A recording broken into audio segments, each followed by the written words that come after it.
Welcome, sleepless spirit. I'm your storyteller tonight, here to guide you gently into the shadows of slumber, where dreams take over and worries fade away.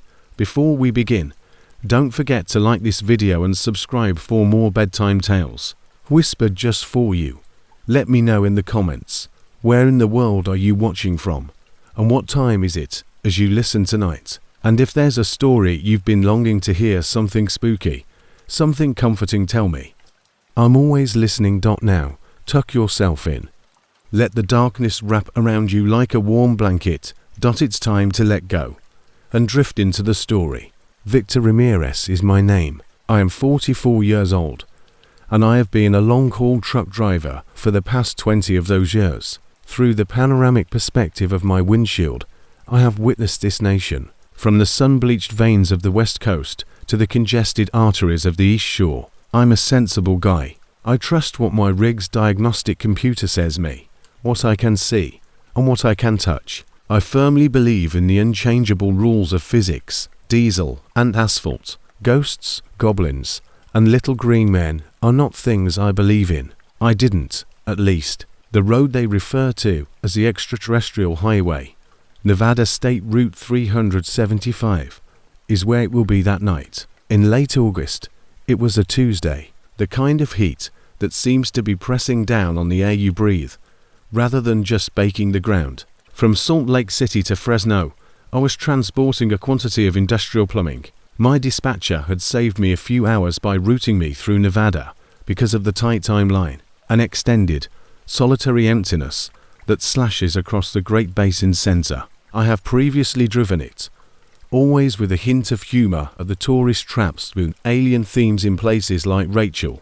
The flying saucer jerky stands with the small green figures on the signage. All of this was harmless fun, a means to break up the drive's boredom.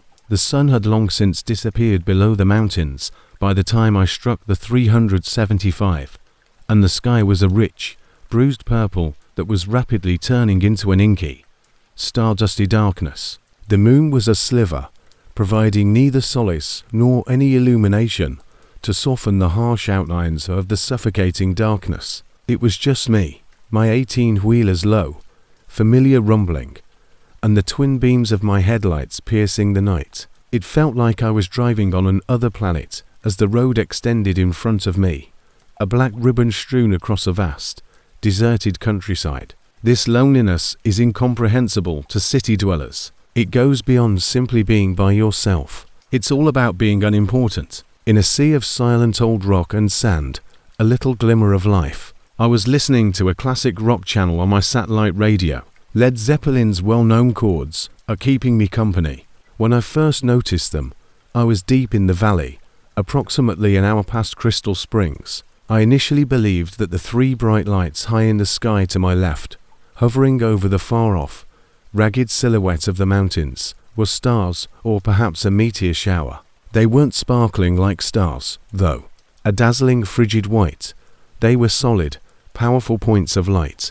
Additionally, they were not moving in a logical manner. I've seen a lot of airplanes. I am familiar with the steady blink of a commercial plane, the unmistakable chop of a helicopter, and the slow, methodical crawl of a military transport from neighboring Nellis Air Force Base. None of those applied to these. After a prolonged period of complete stillness, they abruptly moved into a new position. They moved without inertia and without sound. They changed from being a tight triangle to a straight vertical line in a split second. It seemed like a malfunction in reality because of how quickly and precisely the movement happened. It was difficult for my head to process. I massaged my eyes, blinked, and took another look. They had returned to their triangular arrangement and were still present. My hands gripping the steering wheel tightened as I slowed the truck. The radio music appeared to drift away, to be replaced by my own heart's desperate hammering. It was a military exercise, I told myself. After all, this was Area 51 country. They were most likely testing a top-secret new drone technology. It must have been that. It was reassuring, a rational explanation. However, the icy, primordial knot of anxiety in my stomach wasn't buying it. One of the lights separated from the others after remaining in place for another minute. It didn't so much fly as it just moved, racing across the sky at an unfathomable speed before coming to a complete stop and hovering in front of me, miles away, but precisely in the center of my field of vision. Now it was larger and brighter. In the darkness, it beat with a calm, quiet heartbeat, a gentle, rhythmic glow. I depressed the accelerator a bit. The vehicle coasted, the roar of the engine dying down to a dull rumbling. I was enthralled. The most literal headlights I've ever seen on a deer. The light waited, simply hanging there. It seemed smart. It seemed to be observing and analyzing me. Silent spectators. The other two lights stayed out in the distance. The Zeppelin song came to a close, and the utter silence of the desert burst in during the brief pause between songs. There was a tremendous quiet that made my eardrums feel physically compressed. When I first saw them, I must have been in my 70s, but now I was only in my 45s. I couldn't tell if the light in front of me was approaching me or if I was simply getting closer to it, but it seemed to get bigger and closer. I hardly heard the new music that came on the radio. I could only look at that one pulsing orb. It was a perfect sphere of light against the black canvas of the night, and it was beautiful in a scary manner. Then it started to go down. The landing wasn't slow and elegant, a straight vertical descent toward the desert floor. It was a controlled fall. As it descended, it became brighter and brighter, casting a sterile, ghostly white light over the sand and sagebrush below. There was nothing sacred about it, but it was like God's spotlight. It seemed strange and clinical. I had to squint because of the strong light it cast when it stopped, which was about 100 feet above the earth. The bottom of the desert was illuminated like a stadium. All the bushes and rocks are brought into stark, unnatural relief. Then the light went out as abruptly as it had appeared, shut off, but not faded. At one point, a vast expanse of the desert was illuminated by dazzling light. It was plunged back into complete darkness the next. As they attempted to readjust, my eyes hurt. My retinas were still burnt with the picture of the phantom. My head was still spinning as I continued to roll forward. What on earth was that? I thought I should videotape this, so I groped for my phone. Who would I show it to, though? I mean, who would trust me? They would claim that I had dozed off while driving, or that it was a reflection. I worked as a professional. I don't doze off when driving. The other two lights, the ones that had stayed motionless over the mountains, started to move, as though in reaction to my thoughts.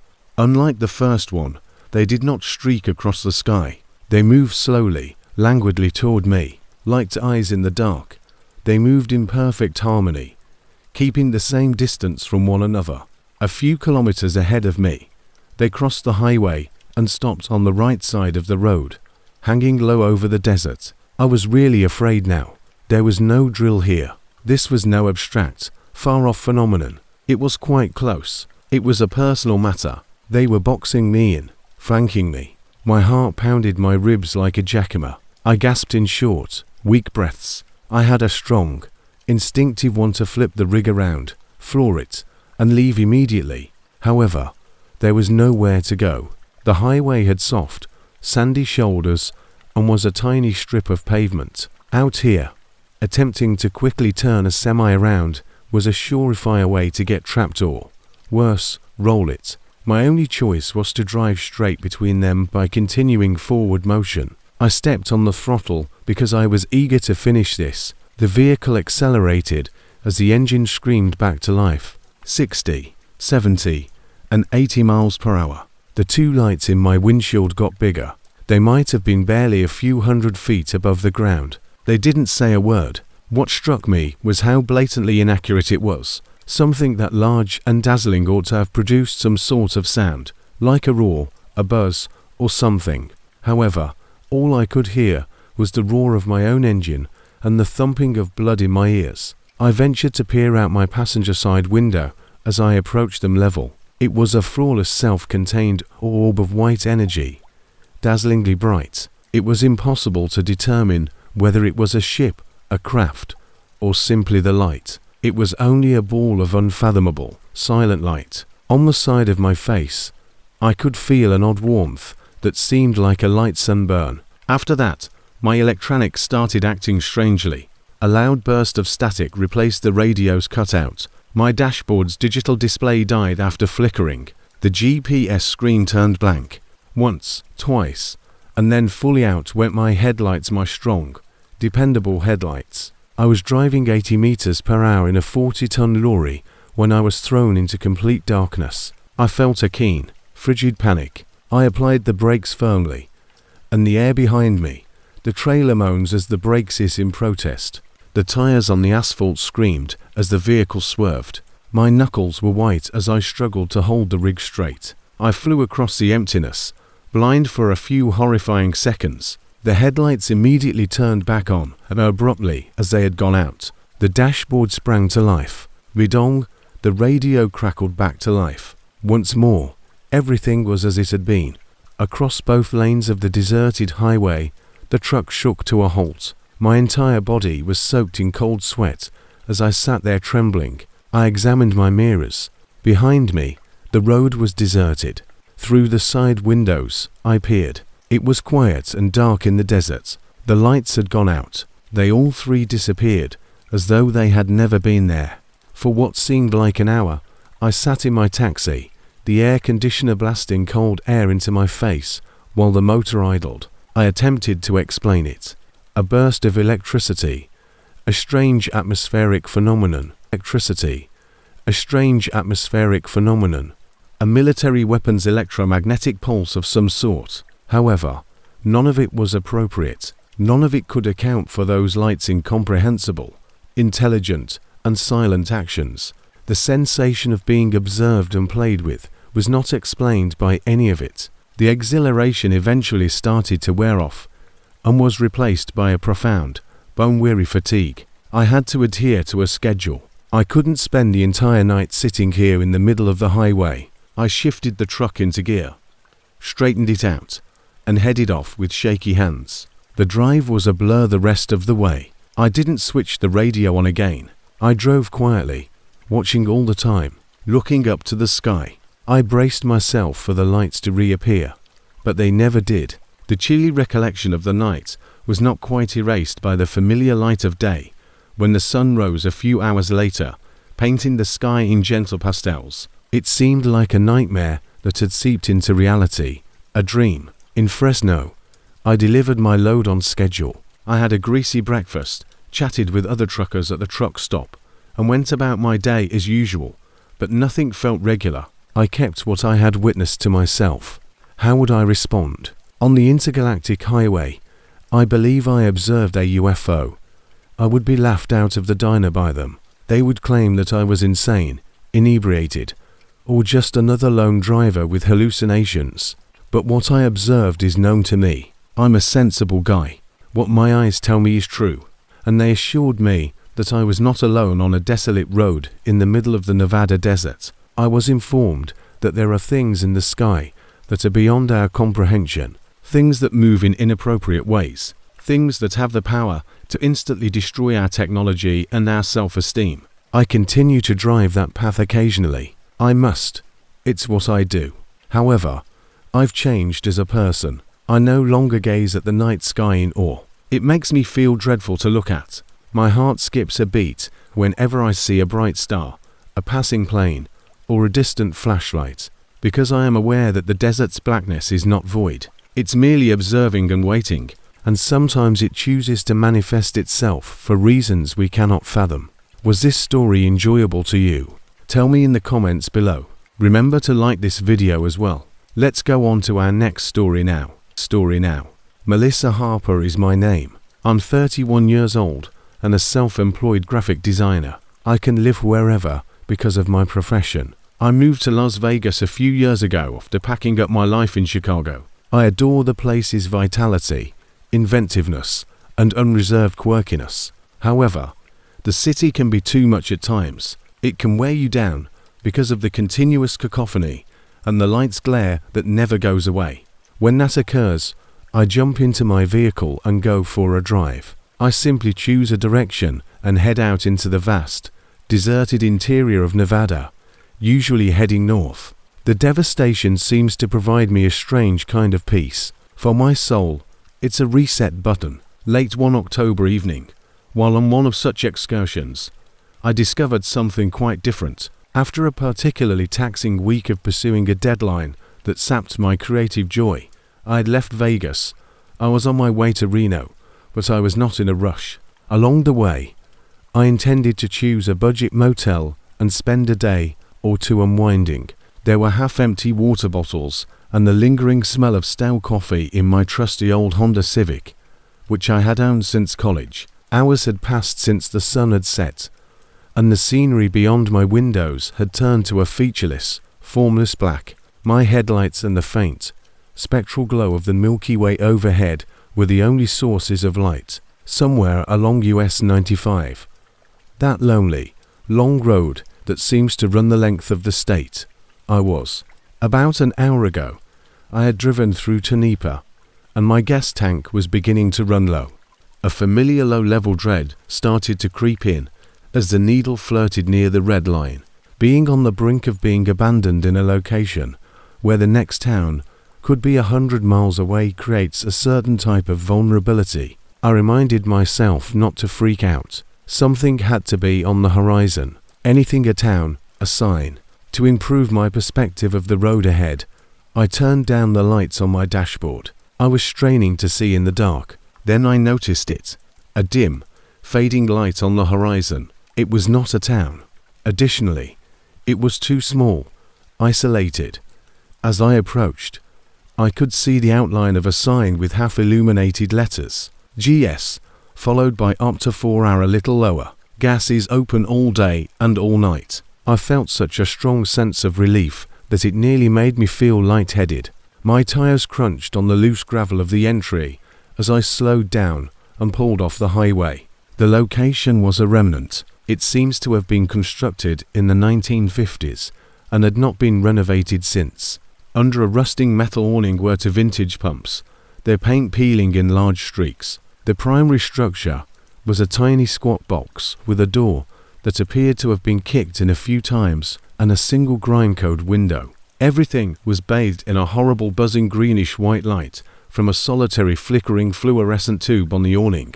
The entire picture appeared to be a fading, water-damaged photograph as a result. There was utter silence. No signs of life.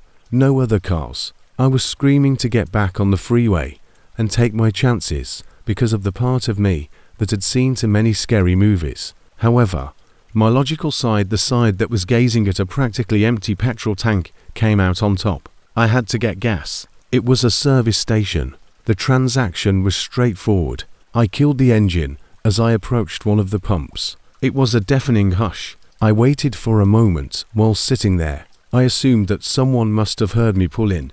Given the small size of this remote, I waited for another minute. Nothing. A faint, melancholy sound was whispered by the wind around the building's corners. Hello. In the immense vacuum, my voice sounded thin and little as I screamed out, "Anyone here?" Still nothing. With a sigh, my relief gave way to irritation. The door of my car creaked loudly in the quiet as I got out. The dry, dusty scent of the desert permeated the air, which was considerably colder than it had been in the automobile. My footsteps reverberated on the chipped concrete as I made my way toward the structure. I couldn't see through the window because it was so filthy. I tried the door. It was secured. Great, I said to myself in a whisper. So much for 24 hours. I heard a sound just as I was ready to get back into my car and face a chilly night on the side of the road. There was a slow scraping noise emanating from the building's side. My heart leapt into my throat as I froze. It was the sound of a heavy object being pulled over gravel. "Hello," I shouted out once more, this time with a shaking voice. The scraping ceased. A moment later, a man stepped out of the building's corner shadows. It was a tall, thin man in a mechanic's jumpsuit smeared with grease. His limbs seemed stiff, and he was moving slowly with an odd shuffling gait. The awning's deep shadow and the brim of a dirty baseball cap blocked his face. "Sorry to keep you waiting," he said. His speech sounded like stones being mashed together, low and gritty. There was no inflection, no feeling in it. "Pump's been acting up." "Oh, I see. No problem," I answered, attempting to sound informal and amiable. "All I have to do is fill up. He shuffled over to me after giving me a slow nod. He avoided looking at me. His head remained lowered, his face obscured by the darkness. The flickering fluorescent light caught him as he approached, and I was chilled in a way that was unrelated to the night air. He had pale, nearly translucent skin that was taut over his facial bones. He appeared ill. He paused at the pump beside my car and started the methodical, unhurried process of preparing it. His hands fumbled with the nozzle as he moved slowly, dreamily. Trying not to stare, I crossed my arms and stood at my car's door. He had a deep, unnerving strangeness about him that I couldn't quite place. Something that was seriously wrong. Still avoiding eye contact, he rasped, "Cash or card?" "Card." I responded, taking my wallet out of my pocket. He responded with a grunt and completed the pump setup. After inserting the nozzle into the gas tank of my automobile, he turned away from me and faced the main building. I waited while pulling out my credit card. All I wanted was for this to end. I desired to go back in my vehicle, get back on the road, and leave this spot in this weird man who doesn't talk. The tank was full when the pump clicked off. With that same strange slowness, the man turned around again. With his hand extended for the card, he walked slowly in my direction. He stated, "That'll be 4,250. In the same lifeless monotone. I extended my card, and he raised his. Head as he reached for it. Suddenly the world vanished. The awning's wavering greenish light landed squarely on his face as he looked at me for the first time. Though I could see plenty, the baseball cap continued to produce a shadow. There were only smooth, seamless, empty voids of pale, waxy skin where his eyes should have been. The sound I created is beyond my ability to adequately explain. The gasp was strangled and stifled, a sound of unadulterated terror. My mind just wouldn't believe what I was witnessing. There was no way. The fundamental guidelines for what a human face should seem like were broken. The credit card holding hand of mine froze in midair. My whole body froze. He did not respond. His face was fixed on mine, his head still cocked upward. The vacant socket appeared to gaze directly into the darkest, most frightened recesses of my being. His expression was devoid of hostility. Absolutely no feeling, just a terrible, deep emptiness. Although it was the face of a doll or mannequin, it was actual, real flesh. I searched frantically for a logical explanation, a terrible accident, a birth deformity, or prosthetics for a motion picture. It didn't feel right, though. The skin was too smooth, too perfect. He appeared to have been created that way, as if his eyes had just not been a part of his design. Time appeared to bend and stretch. The man without eyes was staring at me, and I was stuck there, in the buzzing green light. My credit card clattered into the concrete after slipping out of my numb fingertips. The spell was broken by the sound. I refrained from screaming. I said nothing at all. I acted out of sheer instinct. I sprang from where I wrenched open the car door and threw myself inside. With my hands shaking so badly that I could hardly put the key into the ignition, I fumbled with the keys. I sensed his eyes on me. I could feel the weight of his blind eyes on the back of my neck, but I dared not look. The engine sprang to life with a roar. I stomped on the pedal and pushed the car into reverse without even looking. The automobile slammed backward as the tires protested. I turned the steering wheel, spun the vehicle around, and slammed the accelerator. My automobile still had the petrol nozzle. I was told the hose snapped with a loud crack. The gravel spat out from under my tires as I sped off. It wasn't until I was back on the interstate and my car was fishtailing when it hit the pavement that I checked my rearview mirror. I took a chance and looked. There he stood, a black, motionless shadow in the wavering light. The broken gas hose swayed gently in the breeze as it hung from the pump next to him. He was still standing. He appeared to be waiting for his next client as he stood there facing the street. With my foot pushed to the floor and my eyes wide with fear, I drove 4 hours. I continued driving till the sun rose and I was greeted by the reassuring, well-known sight of a chain of contemporary, brightly illuminated petrol stations with other vehicles and people. With my heart still racing, I pulled into the parking lot and got out of my car on wobbly legs.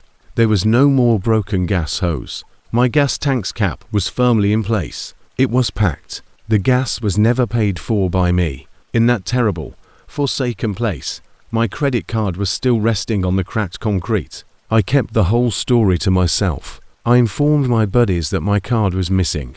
How might I describe what I observed? They would assume I had a hallucination or was insane. It wasn't a dream, though. His face is a smooth, featureless mask of fear, and I can still picture him there in that horrible green light. These drives into the desert are no longer part of my routine. An irksome fear has taken the place of the tranquility I previously had in the emptiness, because I am aware that there is a reason why some things get forgotten in those wide, desolate locations, and occasionally you might just happen onto one of these while you're desperate and running short on gas. You'll also discover that a ghost or monster isn't the worst thing you can see in the dark. Staring back at you from a human face is the impossibility. George Lawson is my given name. I sell farm equipment, and I'm 52. I spend a significant portion of my life traveling because my jurisdiction includes most of Nevada and portions of Utah. I bet I've seen as much asphalt as Victor. Even though I'm not a truck driver, I have traversed these roads in all seasons and weather conditions. I've witnessed thunderstorms that would convert an atheist to Christianity and sunrises that would bring tears to a painter's eyes. I'm a man who enjoys being by himself. I enjoy the boundless highway, the soft hum of the tires, and the time it allows me to reflect. However, seclusion is not the same as the deep, eerie loneliness I experienced one night last winter on the road just south of Tonopah.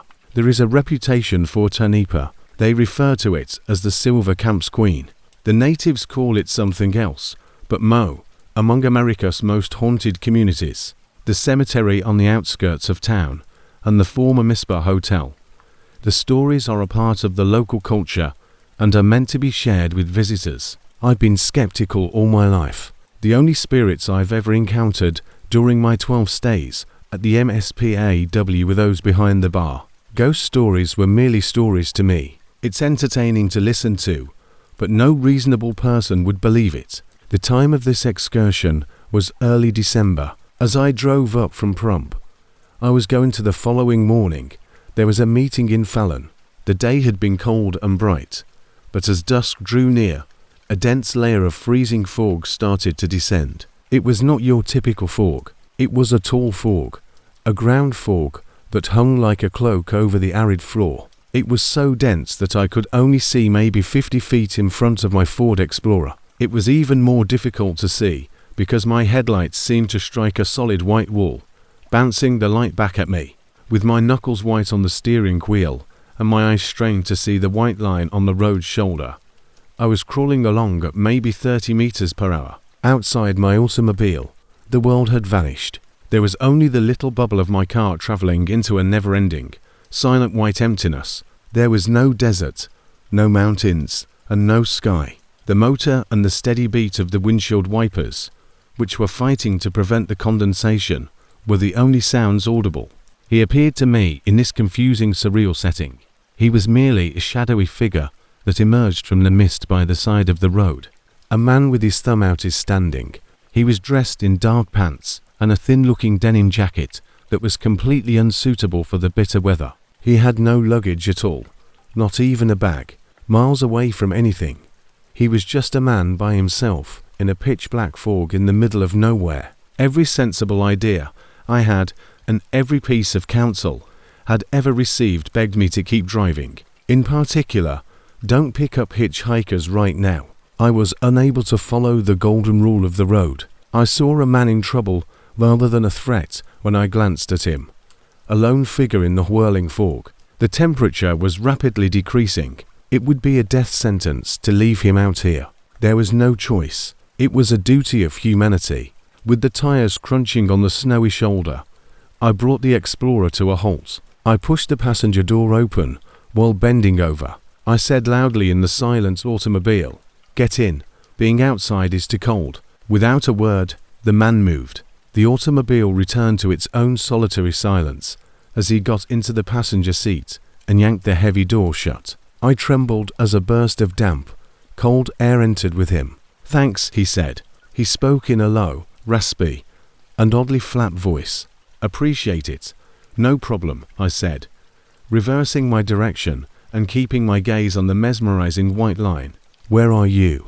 "Where are you going?" "North," he said. "Just to the north. No town. No place to go." "Okay.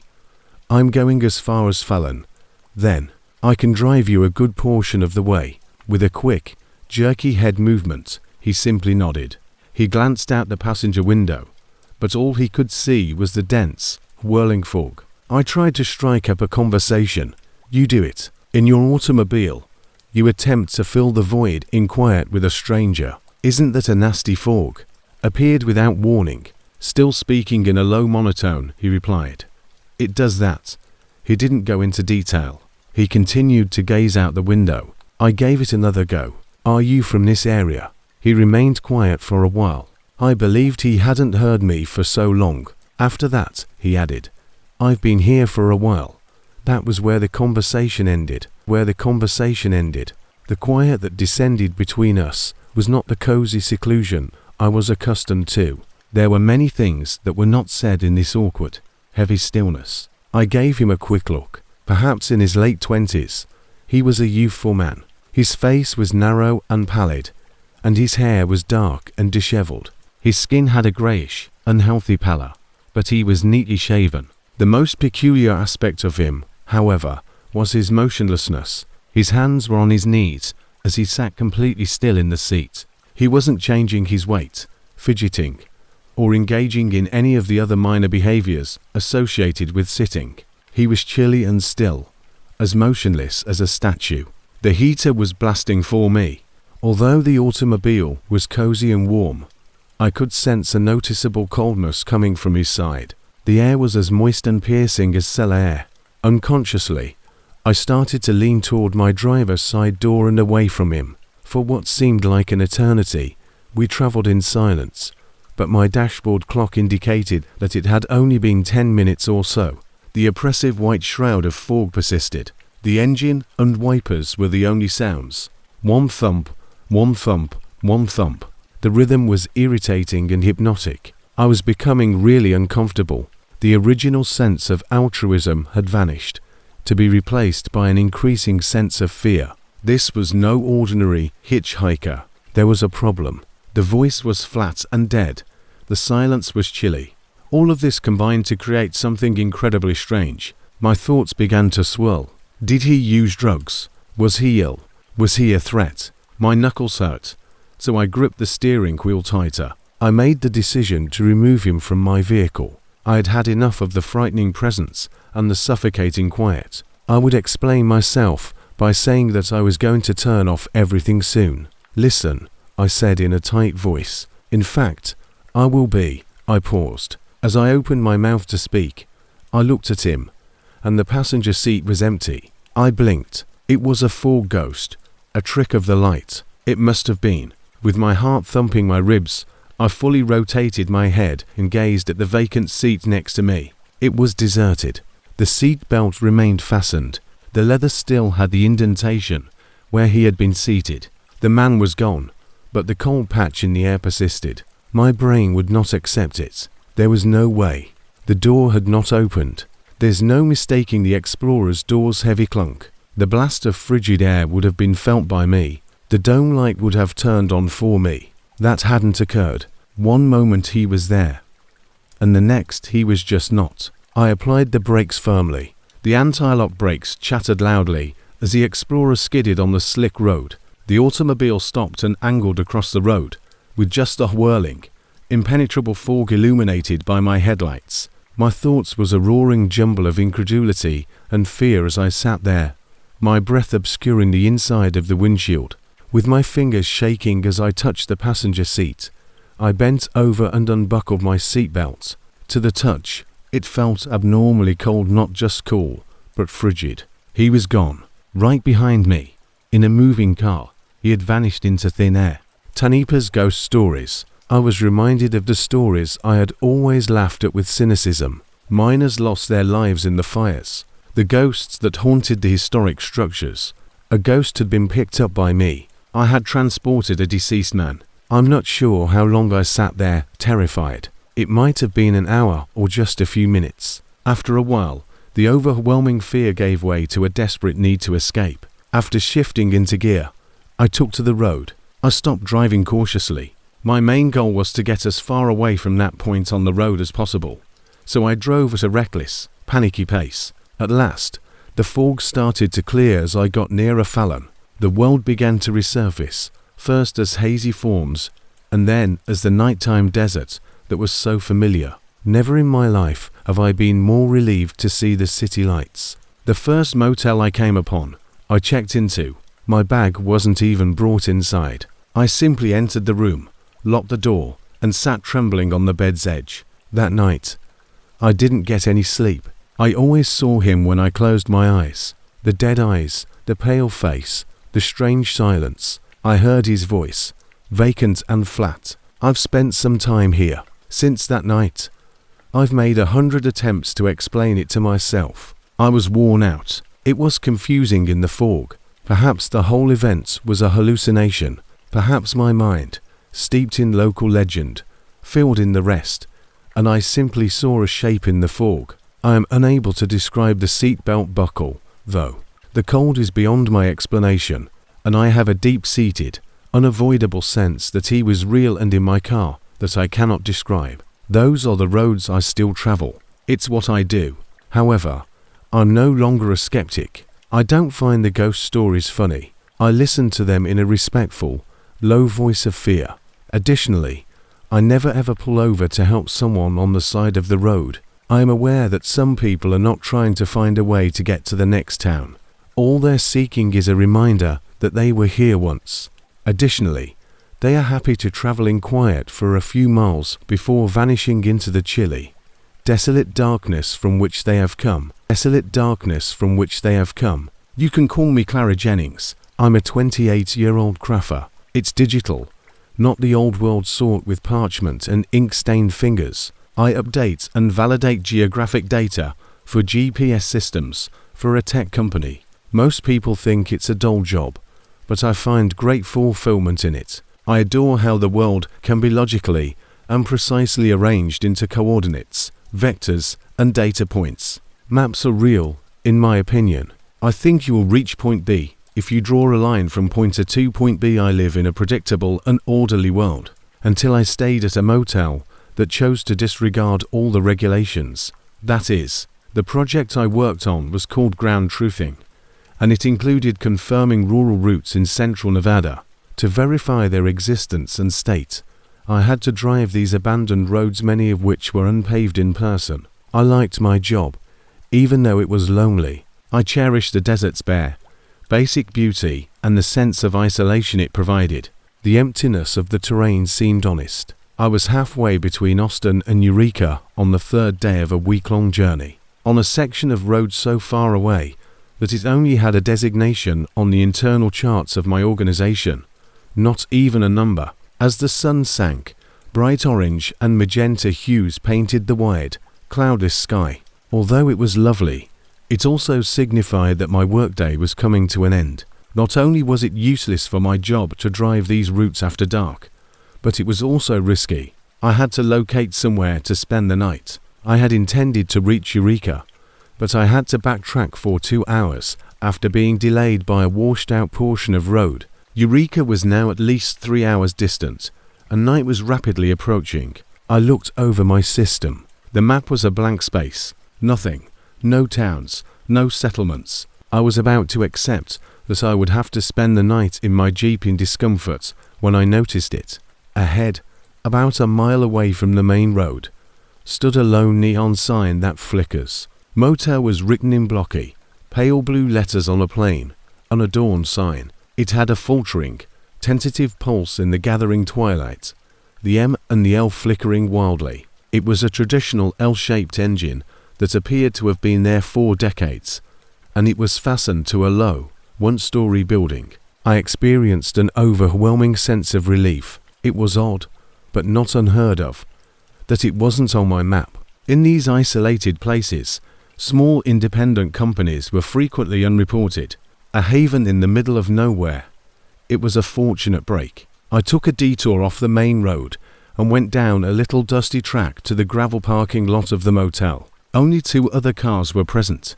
A long black vintage Cadillac that was so well preserved that it looked out of place, and a beaten-up old pickup truck that appeared to have been there since the Carter era. A smaller buzzing office sign over the door indicated the office, so I parked my Jeep close to it. As soon as I got out of the car, I noticed how quiet it was. It was unchangeable. No crickets, no wind, no distant traffic hum. The air was heavy and still.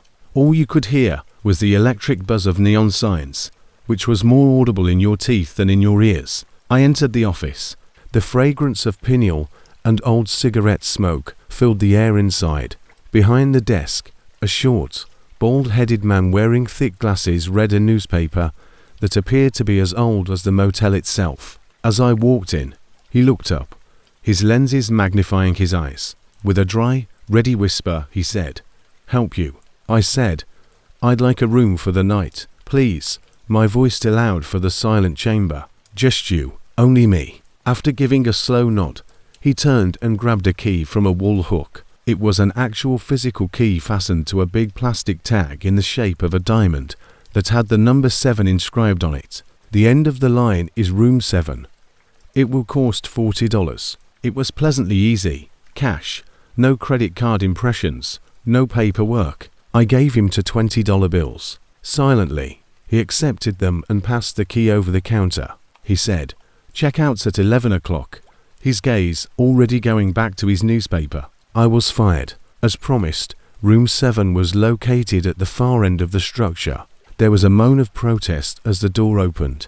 The space was simple yet tidy.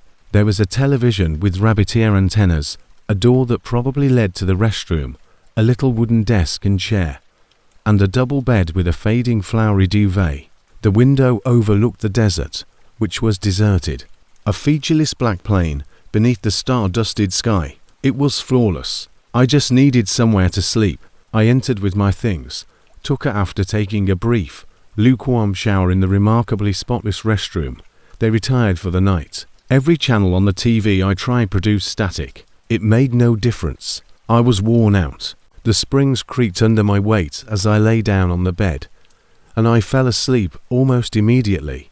Once, in the middle of the night, I woke up. I have no idea what woke me up. It was merely an abrupt and startling resumption of consciousness.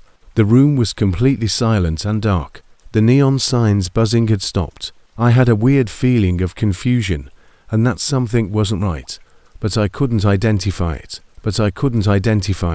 I convinced myself I was only dreaming because I was half asleep and drowsy. Sleep swiftly took me back.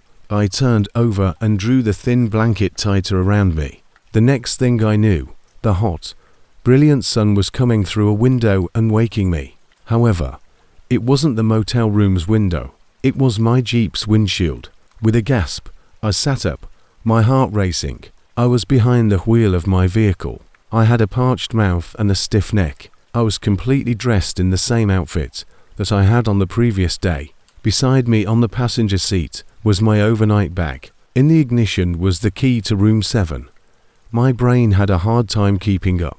Did I sleepwalk? Did I wake up, gather my belongings, and head to the car in the middle of the night? It was illogical. I didn't remember it. Not a single one.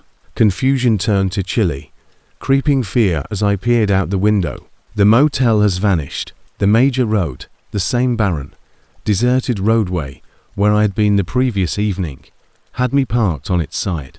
There was no trace of the dusty path that had led to the motel. There was no longer a gravel parking lot.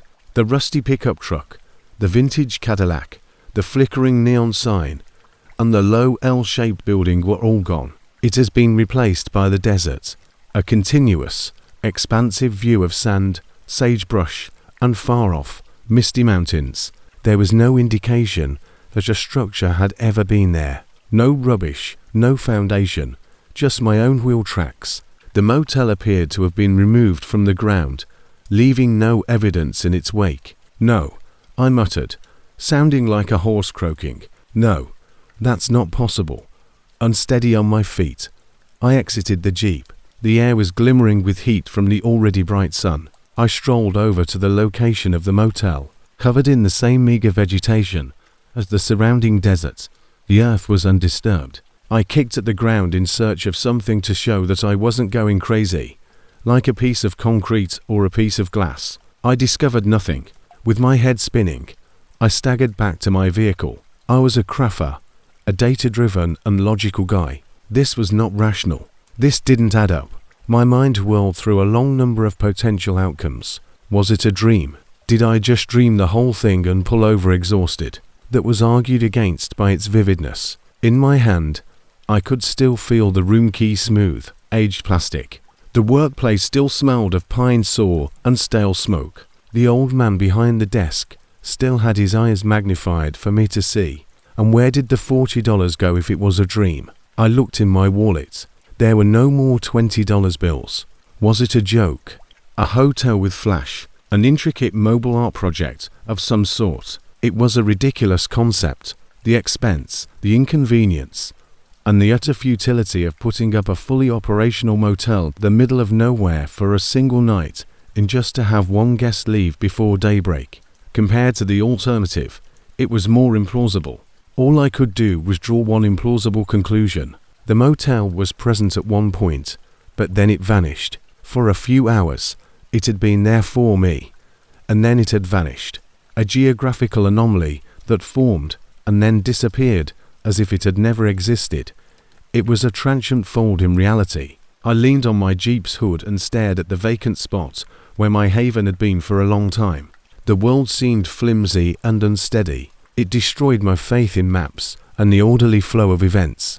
A map guarantees that a location will be where you anticipate it to be. When a place betrays that promise, what do? I climbed back into my vehicle and drove. I didn't look back as I drove with a feverish urgency until I got to Eureka, a genuine, physical town that I knew was on the map. I didn't stop. I slept at a chain hotel, a drab corporate establishment that was fortunately, comfortingly, permanent. I didn't ever submit a report. Who should I tell about it? The police of geography. I used satellite images to try to locate the motel, comparing the precise coordinates with the GPS data from my Jeep. Nothing was there. Nothing had ever existed there. Something inside of me was broken by the encounter. Previously a source of solace and fulfillment, my profession now made me feel a silent fear. Now, every blank area on a map seems like a question mark, a hypothetical gap where the impossibility could be concealed. I have a new perspective on the world. I see it as a thin veneer, covering something weird and unknown rather than as a solid, trustworthy item. Though I am aware that certain areas don't want to be located, I still have faith in maps. They show just when you need them, provide you a brief, weird escape from the outside world, and then disappear again, taking your $40 and the small part of your sanity with them. They leave you with the unsettling realization that the earth beneath your feet is not as solid as you believe. Was this story enjoyable to you? Tell me in the comments below. Remember to like this video as well. Let's go on to our next story now. Hello, I'm Danny Brooks. I'm a 39-year-old geologist, deciphering the slow, old language of the earth. I spend my time reading the stories etched in rocks, from the Andean copper mines to Iceland's volcanic landscapes. I have worked in some of the world's most isolated locations. I'm an evidence-based, scientific man. I believe in the observable, repeated rules of nature, pressure, and time, omens, folklore, and superstition. I've always written these off as our predecessors' rudimentary attempts to make sense of a world they didn't comprehend. Before a creature from one of those old dark stories decided to place me on a desolate Nevada road, I believed I understood the world. I was assessing a possible lithium deposit in the Clayton Valley in Nevada as part of a mining company's contract. I enjoyed it despite the hard work and long days under the unforgiving sun. The Great Basin's geology is intriguing. A complicated past filled with tectonic upheaval, ancient seabeds, and volcanic activity. When I got a few days free after working in the field for a week, I made the decision to drive to Lake Tahoe in order to get some fresh air and see some trees. The majority of the straight route was a network of county roads and state highways that sliced through the most barren terrain in the state. Late in the afternoon, I drove off in my rental pickup truck in the hopes of being in Carson City before it was too late. The air was clear and pure, and the sky was a magnificent blue without any clouds. The day was ideal for a drive. I was on a long, straight length of two-lane blacktop as twilight descended, with a wide, level expanse of scrubland on all sides. Even though the sun had set, there was still a little, bruised purple glow in the western sky. Black and grey were taking over the landscape. The world is becoming more and more like the road and the sky. With my windows down and the refreshing desert breeze streaming in, I was listening to a podcast about the stereo is playing geological history. I was relaxed, happy, and in my element. I saw it for the first time then. A quarter of a mile ahead, it stood on the road's right shoulder. I initially believed it to be a coyote. Its dimensions were ideal, but as I approached, I saw that it was too heavy and too dark. It was a canine, an enormous canine with a thick, shaggy, all-matte black coat. It watched my approaching headlights with its head raised and perfectly motionless. There was an eerie quality about it right away. It was more than a stray. It was the way it stood with a serene power and an unnatural silence, and it was enormous, larger than any Rottweiler or German Shepherd I had ever seen. Although its fur was the color of coal, it had a wolf-like build. I was curious and cautious at the same time, so I slowed down as I got closer. On these routes, I've seen a lot of wildlife, but never a dog like this. I could see its eyes as my headlights passed over it. They reflected the light back after catching it. However, it wasn't the typical nighttime greenish-white reflection found in animal eyes. Its black face was a deep ruby red that smoldered like to flames. It sent a chill down my back. My logical mind instantly attempted to ignore the visual because it was so cliched and stereotypically horror film. The sense of profound, primeval wrongness was indisputable, but it had to be a trick of the light or some sort of peculiar retinal structure. I stared at the puppy in my rearview mirror as I passed it. It remained still. It watched me leave, a black statue with blazing eyes, just standing on the shoulder. I let out a hesitant giggle and shook my head. I said to myself, creepy, and stepped on the throttle, wanting to get away from the weird animal. I kept thinking about the dog and its bright red eyes while I drove 4 or 5 more minutes. I was no longer listening to the podcast, yet it was still playing. My senses were awake and my focus was on the road. I took another look in my rearview mirror. Behind me lay a black, straight road that was deserted 4 miles. My heart stopped when I looked into my passenger side mirror. It ran beside the truck in the loose sand and gravel of the desert, just past the edge of the road. The black dog was the one. It was easily keeping up with me. I was moving at 65 meters per hour. The canine was pacing. It moves with strength and fluidity. Its legs move in a blur. However, it didn't appear to be straining. It ran with a fearsome, unrelenting elegance. In the twilight, its enormous shape of flowing shadow, and those 2 blazing red points of light were its eyes, staring at me. I pressed the accelerator. The speedometer needle rose as the truck's engine roared. 77,580. The dog did not get lost. It was exactly the same speed as me, a shadowy, quiet presence paralleling me. I could picture the crunch of its paws on the gravel, but it didn't make any noise that I could hear over my own engine. An unstoppable, rhythmic beat. Cold and piercing panic set in. This was not feasible. No dog could sprint this quickly. No dog could sprint this quickly. This long. It wasn't a beast. There was more to this. Then the old stories began to come back to me. The ones I had always brushed aside. The dreadful, the hellhound, the black dog. Legends from all around the world, from Latin America to the British Isles, recount the same story. An omen of bad luck. A ghostly black dog with luminous eyes that portends death. There was a story running just outside my window that was as old as fear itself. In a desperate, stupid attempt to frighten the dog away, I drove the truck to the right toward it. It did not recoil. It just swerved away, staying at the same distance and never taking its red eyes off my face. It was playing tricks on me. My hands were sweaty on the steering wheel as I veered back onto the road. I needed to leave. I exerted more force on the truck. 85, 90. The engine protested with a scream. Outside, the scenery was a haze. The dog remained, a scary presence in the corner of my eye all the time. Then it was gone as abruptly as it had come. The area next to my truck was deserted when I blinked. My eyes darted back and forth as I looked around the desert. Just sagebrush and sand, nothing. I examined my mirrors. There was nobody on the road. I depressed the accelerator, causing the truck to slow down and the engine noise to subside to a more manageable level. My heart felt like it was about to beat its way out of my chest, and I was having trouble breathing. Was it my imagination? Was someone waking up? A nightmare?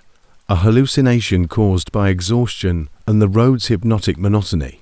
That was what I wanted to think. I really wanted to think that. However, I was aware that I hadn't dreamed it. It was too prolonged, too real. Now that my nerves were totally destroyed, I drove considerably more carefully. Every shadow on the roadside appeared to be an animal in a crouch. Each flash of light in the distance resembled a set of crimson eyes. The desert's tranquil seclusion has been turned into a huge, menacing void. I spotted it once more around 20 minutes later. It was in front of me this time. It was obstructing the traffic by standing in the center of my lane. It was huge, dark, and completely motionless, exactly as I had seen it previously. In the now complete darkness, its red eyes gleamed even brighter. I applied the brakes firmly.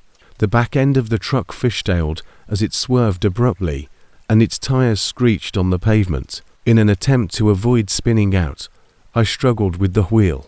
The dog was only 20 feet away when the truck screeched to a stop. It remained still.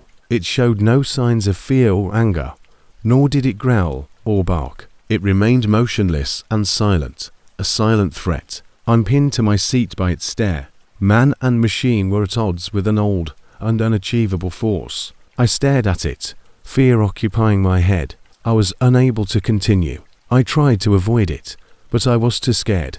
I had no choice but to return. I put the truck in reverse with a shaking hand. I kept my gaze fixed on the dog. It took one stride forward, then another as I started to retreat. Its fiery eyes were burning into me as it slowly and carefully started to approach. The truck shot backward down the highway as I slammed on the pedal. I was afraid to turn around. I simply continued to accelerate in reverse. For a brief moment, I checked my rearview mirror to make sure the road was clear, and the dog was gone when I turned around.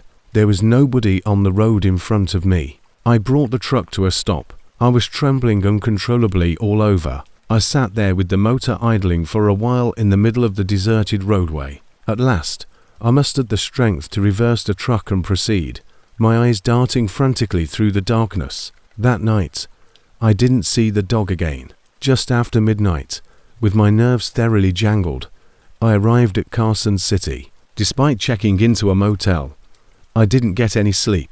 I found a peculiar comfort in the everyday, mundane world of cars and streetlights as I sat in a chair at the window and looked down at the well-lit street. My job as a geologist is to find causes and explain them. I've looked for one based on what I observed. An odd genetic mutation in a wolf. Extreme retinal reflection in this instance. A collective delusion. It doesn't fit. None of it can account for that creature's speed, intelligence, or obvious malevolence. I made it through my trip to Tahoe, but I didn't appreciate its beauty. The black hound on the dusty road was all I could think about. I had encountered a legendary being, an unnatural entity, and an inexplicable phenomenon. It completely upended the way I saw the world. I am aware of what I observed. An omen appeared to me, and it gave me a terrifying, intractable question. Did the dog portend impending death? Or was I being forewarned about a horrific event, the encounter itself? I'm not sure. All I know is that, contrary to what my scientific textbooks would have me believe, the world is older and stranger. The ancient tales are still very much alive and waiting in the most isolated areas of the desert. I'm called Angela Torres. I'm a 35-year-old pediatric nurse. The main focus of my life is control, process, and order. Every second counts in the neonatal unit where I work. There is a reason behind every deed. Every machine beep has a purpose. That predictability is what I thrive on. It's how I handle the life or death situations that come with my work. Chaos and the unexplainable are not something I handle well. Because of this, the events that transpired on the way to Laughlin continue to haunt me in my waking hours and transform my dreams into a whirlpool of stillness and sand. It was my 5th anniversary. I was taking a weekend trip to Laughlin with my husband, Mark. For us, it was a tradition. The gambling town on the Colorado River has a relaxed, vintage feel that we adored. It served as our getaway from the stressful atmosphere of our Las Vegas lives. On a Saturday morning, we drove away in my trusty Toyota Camry.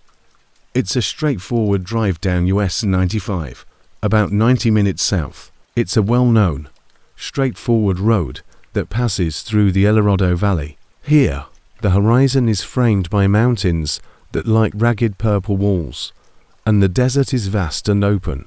There was more traffic than normal. It appeared that many folks had the same weekend plan. We discovered that we were a part of a long, unofficial convoy of cars traveling south at a consistent speed. A red convertible was behind us, and a silver pickup truck was in front of us. As far as the eye could see, there were dozens of additional cars, both in front of and behind us. It had a feeling of community and a common goal. All of us were on the same journey, going to the same place. I saw a change in the sky around halfway through the drive. On the western horizon, a vague yellowish-brown smear was consuming the beautiful blue. It was moving quickly, a wall of dust rolling in. Mark said, "Looks like a sandstorm," in a composed tone. Having spent his entire life in Nevada, he was accustomed to the abrupt and severe mood changes that come with the desert climate. In contrast, I experienced a knot of uneasiness in my stomach. I detested chaos was defined as feeling out of control, and like a sandstorm. The storm was upon us in a matter of minutes. The process wasn't gradual. It resembled the flipping of a switch. We were driving in bright daylight 1 second. Then the world vanished, to be replaced by a whirling, roaring whirlpool of wind and sand. There was no more visibility. Even though it had only been a few vehicle lengths ahead, I was unable to see the silver pickup truck. The road's lines were invisible to me. The world entered a suffocating gloom with a sepia tone when the sun was blotted out. The wind tried to push us off the road by buffeting the automobile. It was a deafening sound. Sand and tiny pebbles pounded against the automobile, 1,000 little hammers, interspersed with a steady high-pitched roar. My knuckles were white as I held onto the driving wheel. My nursing education began. Keep your cool, control the situation, and evaluate the variables. I reduced the speed of the car to a crawl, perhaps 5 meters per hour. I switched on my hazard and headlights in the hopes of being seen. However, the lights served no purpose. Just in front of the car, they lit up the huge wall of whirling sand. Mark put his hand on my arm and murmured, "It's okay. Simply maintain stability." Usually, these things go by fast. The world was diminished to the tiny vibrating space within our car, and we were in a sensory deprivation tank. The dreadful sound of the storm and the sensation of the road beneath our tires were our sole links to the outer world. I concentrated on that sensation while attempting to maintain the car's alignment and resisting the temptation to simply stop in the middle of the road, even though doing so felt riskier. What if we were invisible to the car behind us? I considered the convoy. I pictured all the other cars in the vicinity, all in the same predicament, all of their drivers as blind and terrified as I was. I thought of the old couple in the large sedan, the family in the minivan we had driven by earlier, and the red convertible behind us. As a frail, unseen chain of humanity enduring the storm, we were all in this together. It was an oddly reassuring thought. Even though we were alone, we weren't. For what seemed like an eternity, the storm raged. Time became meaningless. 5 minutes or 50 minutes could have passed. The only things in the world were the sand spinning and the howling wind. Next, as it eased as rapidly as it had begun, A quiet murmur replaced the raging wind. The heavy wall of sand started to thin and turn into a veil of transparency. The light started to come back. Sunlight filtered through the veil, faint and watery. The storm was over in a minute. A retreating wall of brown dust. It rolled to the east. The sun emerged blazing and bright. Once more, the sky was a vivid blue. The desert terrain reappeared, pristine and recently ploughed. I emitted a lengthy, unsteady breath I was holding without realizing it. My voice said, "Wow, that was really intense." Mark let out a sigh of relief as he chuckled. "Greetings from Nevada." I anticipated seeing the silver pickup truck with its brake lights possibly still on as I peered ahead. There was nobody on the road. It extended in front of us, a flawless black asphalt ribbon that glistened in the heat till it reached the horizon. The silver pickup was absent. Nobody was there. I anticipated seeing the red convertible and the lengthy line of automobiles that had been behind us when I glanced in my rearview mirror. There was nobody on the road. Behind us, it extended in a straight, empty line until it vanished for good into the distance. No red convertible was present. Nobody was there. The whole convoy has vanished. Where? What happened to everyone? With a trembling voice, I whispered. Mark's expression was a mix of bewilderment and incredulity as he looked about. "I'm not sure. It didn't make sense, but it's possible that they turned around or stopped. No place was available for stopping or turning around. We found ourselves in the center of an open valley. Why would they have all taken the same action? Why would the automobiles in front of us and behind us have disappeared so quickly?" The desert silence rushed in to fill the emptiness left by the storm, and we sat there for a while in the middle of the deserted highway. The roaring wind had not been as frightening as the calm. The hush was intense and utter, the quiet of utter and absolute solitude. I said, "This isn't right," as my nurse's mind searched logically but couldn't discover anything. "This isn't feasible." We started out driving slowly before accelerating. After 10 and 20 minutes of driving, in neither direction did we spot a single vehicle. The road was still completely, eerily deserted. We seemed to be the only two individuals remaining in the globe. The sense of belonging to a community of travelers and experiencing a common experience vanished, to be replaced by a terrifying sense of desolation. It seemed as though the storm had isolated and shut us off from the herd. The sandstorm seems to have been more than just a weather phenomenon. Rather, it was a curtain that had been sketched. All of the other actors were gone when it was pulled back, and the stage had been reset. I nearly burst into tears of relief when we eventually spotted another vehicle, a lone truck traveling north. The world returned to normal. There were others. The weekend was destroyed, but we managed to get to Laughlin. I was unable to unwind. I kept thinking about the deserted road. I did something that I had never done before when we returned to Las Vegas. I started checking the internet for anything regarding a significant sandstorm that day on US 95, including news reports and traffic updates. I discovered nothing. No storm was mentioned, and no traffic accidents or road closures were mentioned. The official record stated that the day had been sunny and clear. I even tried to describe what had happened to the highway patrol, my voice trembling. The dispatcher was dismissive but patient. According to him, there were no reports of any odd activity along that section of road, nor were there any calls regarding a sandstorm. Perhaps we had only struck a tiny, isolated dust devil, he said. It wasn't a dust devil, though. There was a storm. It wasn't just us, either. We numbered in the dozens. A large group of people who appeared to have driven into a fictitious storm and then disappeared from a path they never took. I'm the type of person who requires explanations. Cause and effect are what I need. However, the events of that day cannot be explained. Where are those cars now? Where have those folks disappeared to? In a blinding storm, did they all whirl around in perfect unison? Did they all discover a hidden path that I was unaware of? Or is there another possibility that is even more terrifying? For a few minutes, we were in a different place where the storm served as a door and we drove through it, right in the middle of that whirling sand vortex. We were back in our world when we emerged from the other side. But the other people in the convoy were not. They were still on the opposite side of a road that resembles ours, wondering what had happened to the small Toyota Camry that was among them. The answer is unknown to me. All I know is that I occasionally get a cold that has nothing to do with the temperature when the wind is strong and stirs up dust. Additionally, I include all of the other passengers, the ones who were 1 minute there, the next gone, and I am curious as to whether they ever reached Laughlin. Thank you for reviewing. Please let me know in the comments if you like these stories. Which one gave you the chills? Remember to subscribe to the channel, like this video, and share it with your friends for more gruesome stories.